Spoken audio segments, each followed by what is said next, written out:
এবার কাবার প্রাঙ্গণে দেখা গেল ভাইরাল শিশু সুনামগঞ্জের সেই রিফাতকে। তার মিষ্টি মধুর কণ্ঠে শোনা গেল পবিত্র ধ্বনি, লাব্বাইক আল্লাহুম্মা লাব্বাইক।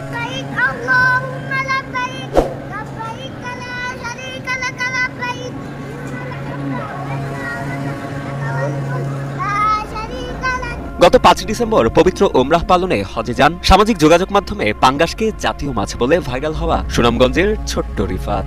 হজযাত্রায় তার সাথে আছেন শিক্ষক কারি আব্দুল কুদ্দুস সহ মোট ৬ জন।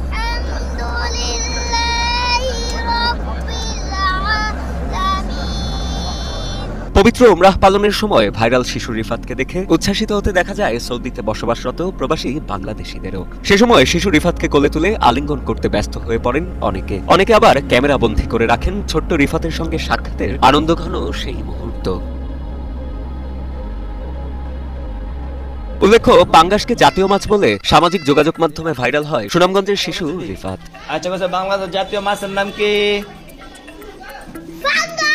এবিসি নিউজে ছোট্ট রিফাতকে নিয়ে প্রতিবেদন প্রচারিত হলে তার সরলতায় মুগ্ধ হন দেশবাসী। পরবর্তীতে সেই ভিডিও সৌদি প্রবাসী চাঁদপুরের শাহজাহান মিয়ার নজরে এলে শিশু রিফাত তার মাদ্রাসার শিক্ষক ও এলাকার কয়েকজনকে পবিত্র উমরাহ হজ করানোর ইচ্ছা পোষণ করেন তিনি। এরপর পাসপোর্ট ও যাবতীয় আনুষ্ঠানিকতা সম্পন্ন করে গত ৩রা ডিসেম্বর রাতে সৌদির উদ্দেশ্যে দেশ ছাড়েন শিশু রিফাত ও তার সফর সঙ্গীরা। সৌদিতে গিয়ে ৮ দিন পবিত্র মক্কায় অবস্থানের পর ১২ই ডিসেম্বর মদিনায় পৌঁছান তারা। পবিত্র উমরাহ পালন শেষে আগামী ১৮ই ডিসেম্বর তাদের সকলের দেশে ফেরার কথা রয়েছে।